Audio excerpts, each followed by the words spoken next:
me dice Nicolás que tenemos en línea a Estela Caloni. ¿Estás ahí, Estela? Sí, estoy aquí. Ah, compañera, muy buenas noches, bienvenida a Radio Rebelde, bienvenida a Retrovisor. ¿Cómo están? Muy bien, muchas gracias por atendernos, Estela. Sí. Estoy volviendo de la feria, por eso viste cómo se queda uno en esos... Bueno, tuvimos una charla muy interesante, eso sí es lo único bueno, toda la educación popular que es en estos tiempos es tan importante. Claro, sí, fundamental, ¿no? Sí.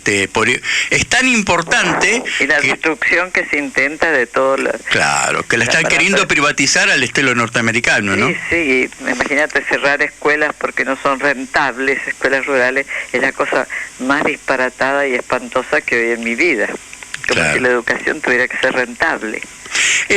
A ver, Estela, a ver si estoy confundido. Primero quiero presentarte como corresponde a los oyentes, para que no conozca a Estela Caloni, que es una intelectual argentina muy importante, muy reconocida acá en Argentina y en el extranjero, una mujer que tiene una gran preocupación y una gran acción geopolítica, digamos, ¿no? Porque a Estela de pronto la vemos en escenarios muy diferentes. ¿Me estoy olvidando de algo? ¿Me queda algo en el tintero, Estela? No te preocupes, no importa. Tanto las presentaciones, sino lo que hablamos. Bueno, pero sí. Me parece que es válido porque sí. Si nosotros queremos hablar de la realidad, no la podemos dejar afuera de la realidad, ¿no? No. Estuviste hace poco en Venezuela, ¿no es cierto? Sí, estuve precisamente en Venezuela. Que tuve la suerte de estar en las comunas, viste que son organizaciones populares las comunas, sí. Viendo un espíritu de un pueblo bajo una acechanza brutal, porque el desabastecimiento lleva es como un bloqueo, hay un bloqueo directamente contra Venezuela, hay dineros congelados en Estados Unidos, porque ellos son los dueños del mundo, entonces te pueden congelar los dineros que le deben a Venezuela por el petróleo, y bueno, el hecho de que le bajaran el petróleo de 100 a 20, te imaginas lo que significa para un país petrolero. Claro, yo estuve leyendo por ahí, Estela, sí. Quiero profundizar el tema, que hay compras que se realizan entre los países centrales y los países petroleros, sí. Los súbditos, ¿no? Sí. Se hacen compras a un precio, vamos a decir, por millón de barriles, supongamos, ¿no? Al precio internacional bajo de los $20, qué sé yo. Pero en vez de entregar la cifra pautada, que es la que figura en los papeles, se entrega la tercera parte. Claro. Con lo que en realidad están pagando mucho más caro, pero lo dejan depreciado para los otros países. Claro, lo dejan depreciado para los otros países, pero en realidad en este caso fue tratar de dar el golpe al mayor productor de petróleo que tiene las mayores reservas petroleras del mundo, ¿no? Claro. Ahora, damos cuenta que ¿por qué Venezuela está bajo semejante ataque? Son desde 2014, desde el intento de golpe de Estado contra Chávez en el 11 de abril del 2002 hasta ahora, ha sido un eterno golpismo, ya sea el paro patronal, el paro petrolero, que fue con destrucción de bastante destrucción, después otro intento de golpe de la Plaza de Altamira, pero cuando ya en 2012 entendieron que Chávez estaba enfermo, que estaba gravemente enfermo, seriamente enfermo, en el 2013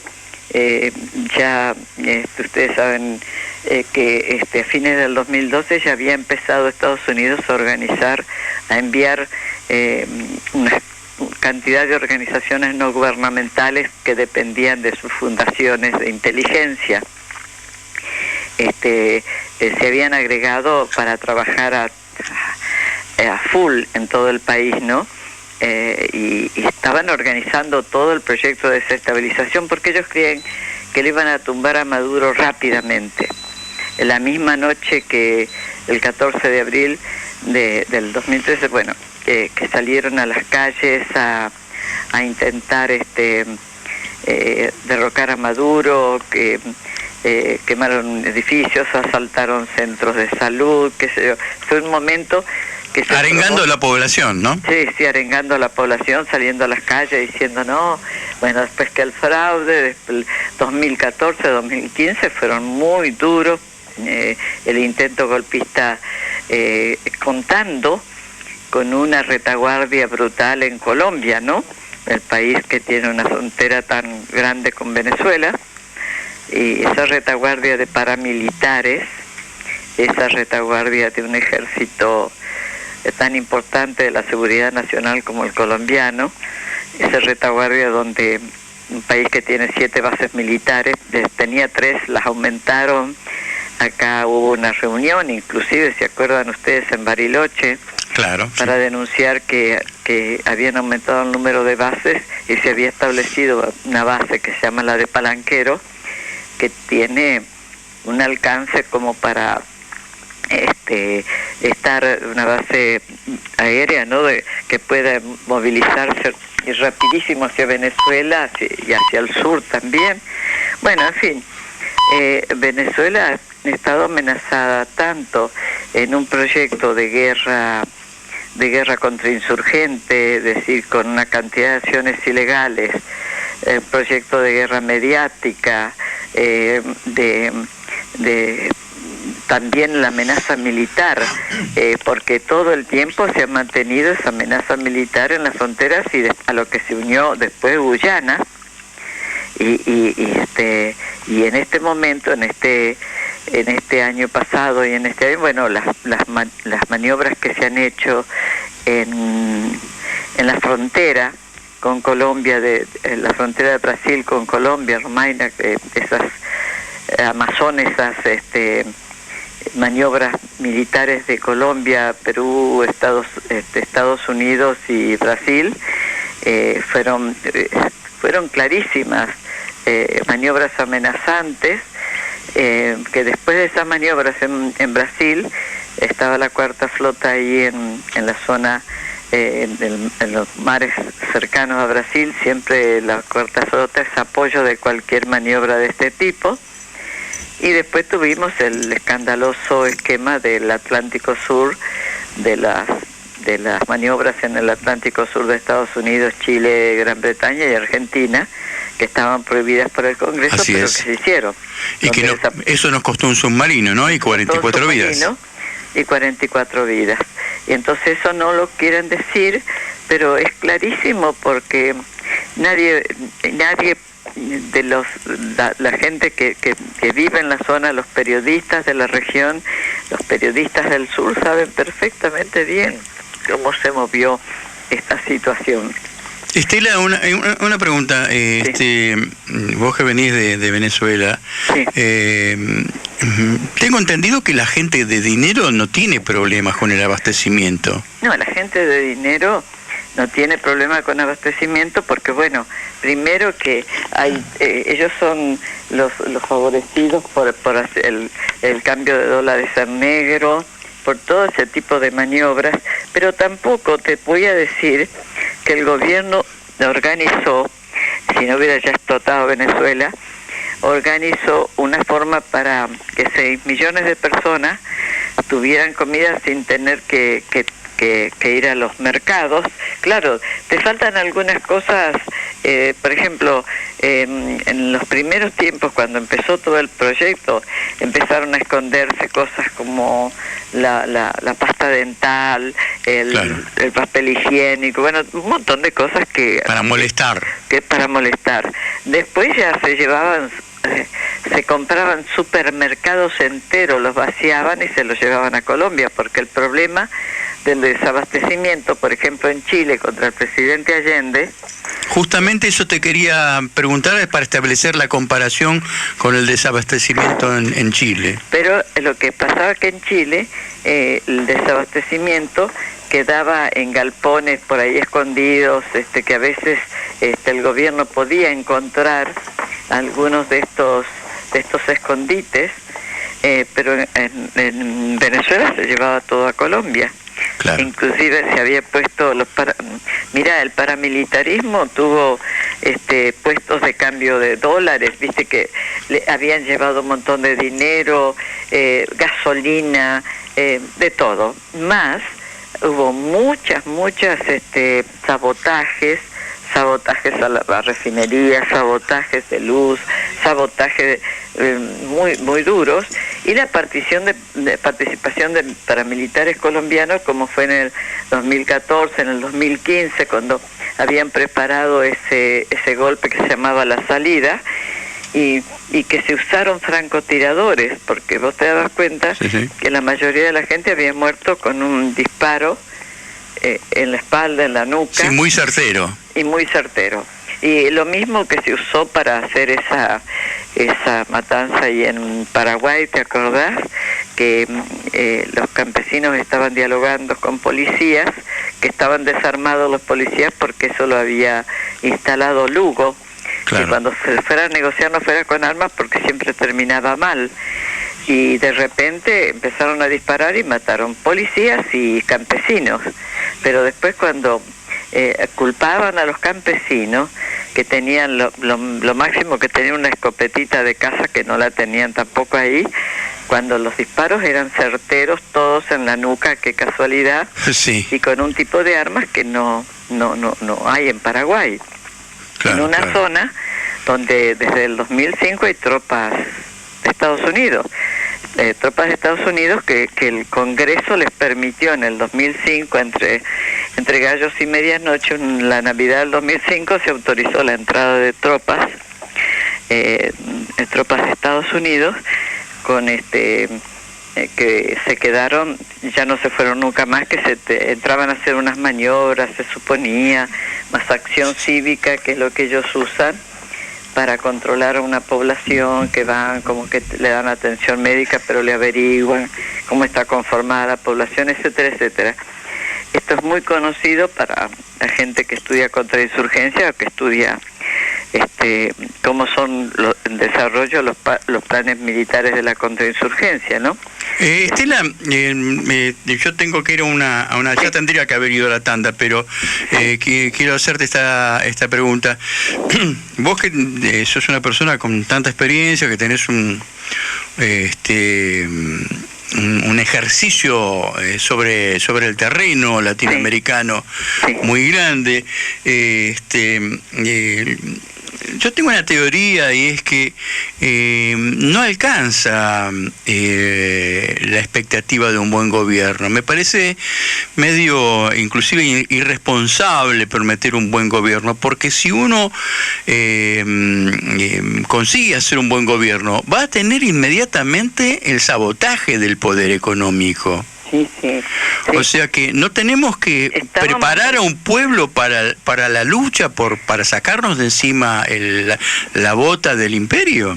Bueno, mira, ¿por qué habíamos logrado mantener algunos muy buenos gobiernos, o gobiernos que por lo menos hicieron algunos cambios con relación a la justicia, o una mayor igualdad, una mejor redistribución del dinero, a poner viviendas, a sacar de la pobreza, la pobreza dura, como Lula, a 40 millones de personas, o la misma Venezuela, que había recibido las felicitaciones de organismos internacionales por la cantidad de gente que había sacado de la pobreza. Vos sabés que yo estuve... El 80% eran pobres en Venezuela. Claro, yo estuve en el 2006 en Caracas, en el 6º Foro Social Mundial, y caminaba mucho por las calles de Caracas, y yo le preguntaba, iba filmando, yo tengo un documental de ese 6º Foro Social Mundial filmado, y yo le preguntaba a la gente, a la gente común que encontraba por la calle, ¿por qué apoyaba a Chávez? Que me daba cuenta que la gente apoyaba a Chávez porque cuando yo hablaba, si era antichavista, como me reconocía argentino, directamente ni me dirigía la palabra. Y afortunadamente, bueno, la mayor parte de la gente me respondía muy amablemente, ¿no? Pero gente no elegida, ni alguien que me presentaron, gente que yo iba caminando por la calle y preguntaba.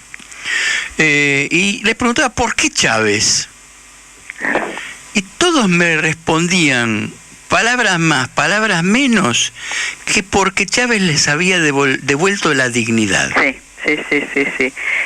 Eso era permanente. Y vos viste que hasta el momento, cuando su muerte, fue uno de las más grandes manifestaciones que hubo, me hacía acordar un poco a las de Evita, que yo viví, o la de Perón, que yo las viví, pero sobre todo Evita en aquellos años, en los años 50.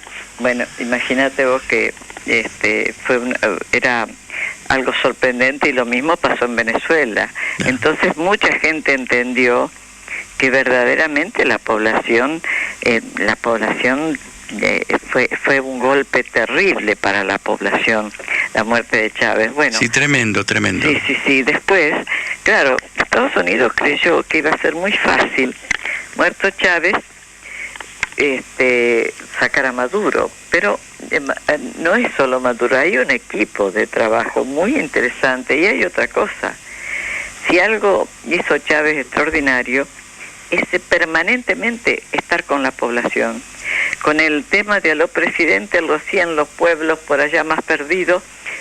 Chávez le explicaba a la gente, y hizo algo muy importante: el tema de poder poner televisoras comunitarias, radios comunitarias, porque Venezuela sigue hasta ahora teniendo, a mí me da risa, la libertad de expresión, porque lo insultan a Maduro, lo insultan de todas maneras, esos grandes periódicos del poder económico y del poder hegemónico, porque el poder económico de ahí es esclavo del poder hegemónico, del poder imperial, diríamos, ¿no?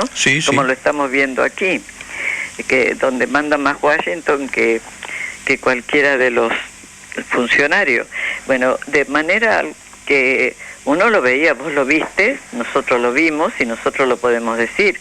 Ahora mismo, cuando yo fui por las comunas, la gente que sí le faltaban cosas, sobre todo, mirá, le desviaron barcos, un barco que traía insulina para la diabetes, que es una enfermedad muy común, porque ellos comen muy dulce, viste, como en Cuba, como muchos países tienen ese problema.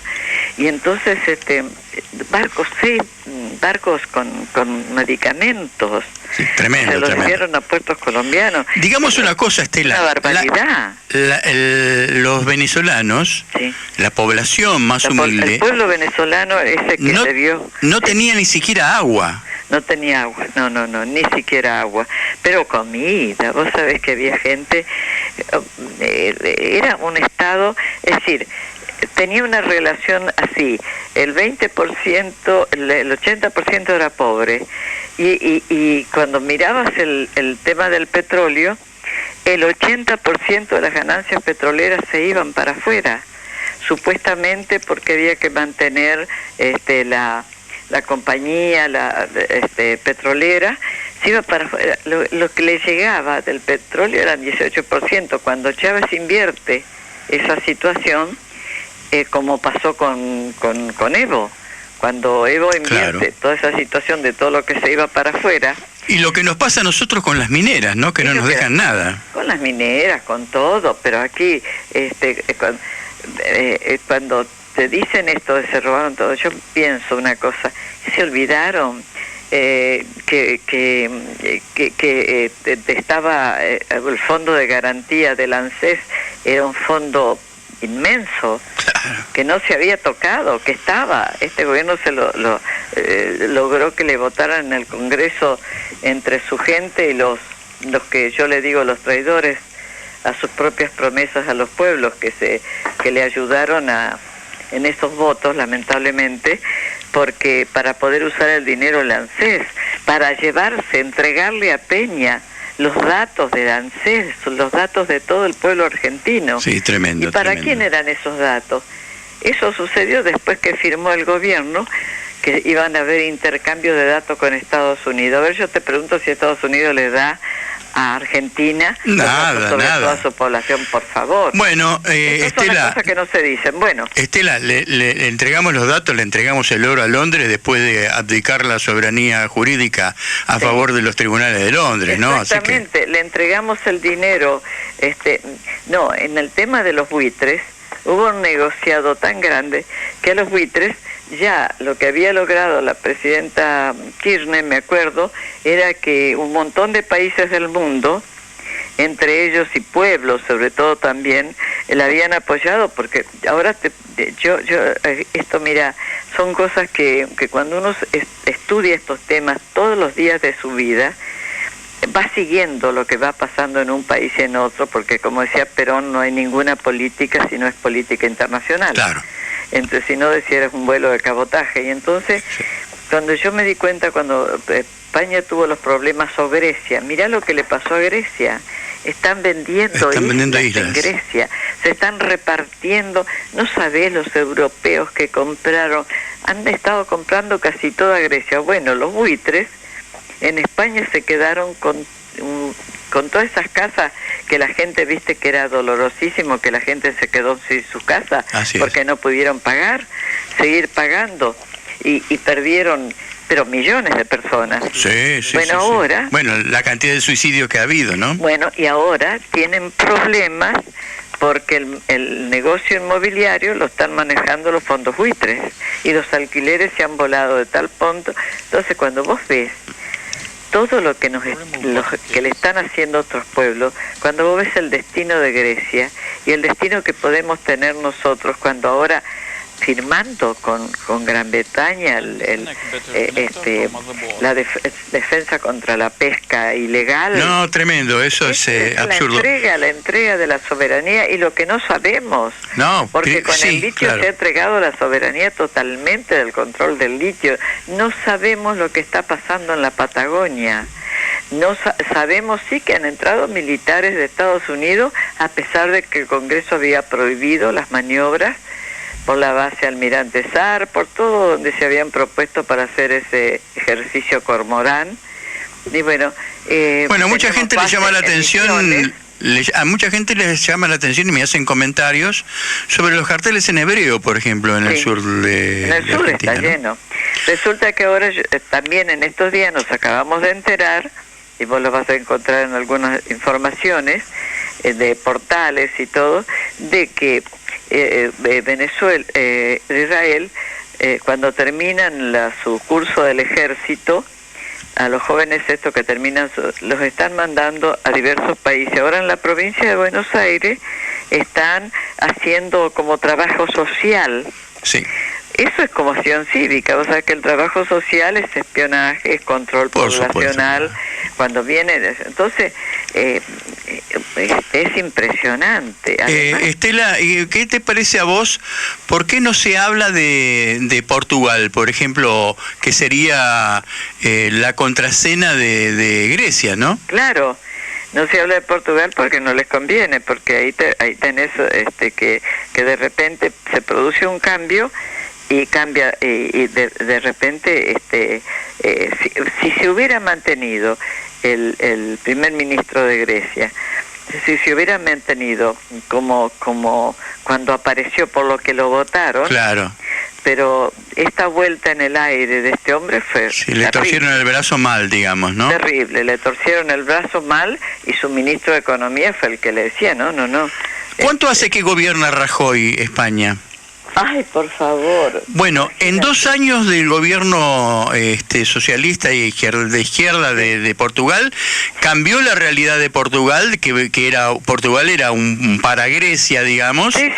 En 2 años resolvió la cuestión y Rajoy, que está al lado, no consigue hacerlo. No solo no consigue hacerlo, quiere, cada vez está profundizando más la gravedad de la situación social, además metiéndose en una guerra, metiéndose con la OTAN en estas guerras coloniales, cometiendo con todos los otros esos genocidios escandalosos y violadores de los derechos humanos a nivel universal, que son las guerras esas contra Irak, contra...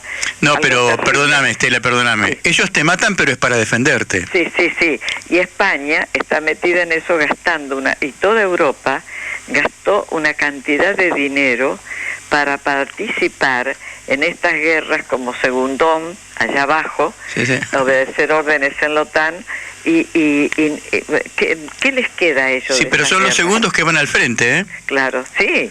¿Qué les queda de esas guerras? ¿Qué les queda de esas guerras? Estela, tengo que irme a un corte comercial, pero te agradezco en el alma esta hermosa charla que hemos tenido. No, tenemos que reflexionar mucho sobre todo lo que nos está pasando. Y bueno, ¿te podemos seguir llamando desde el retrovisor, Estela?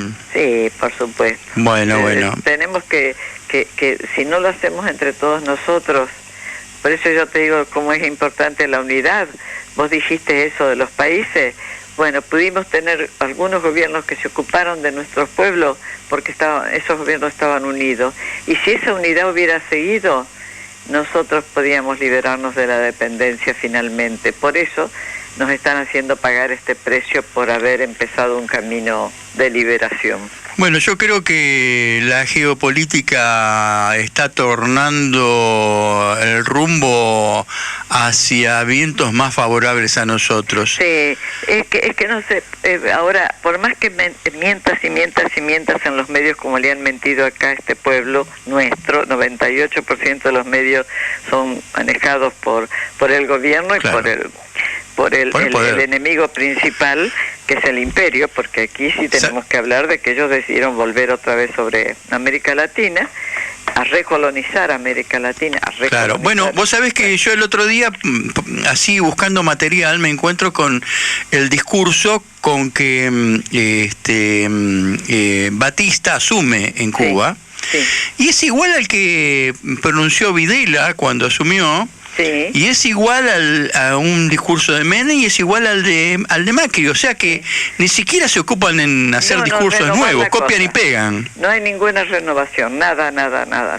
Estela, bueno, te mando un abrazo grande. Te mando un beso grande, te agradezco muchísimo que de tu domingo nos hayas entregado estos minutos de descanso tuyo. Bueno. Un abrazo. Un abrazo muy grande. Chao. Bien, amigos, conversamos con Estela Caloni, nos abusamos del tiempo.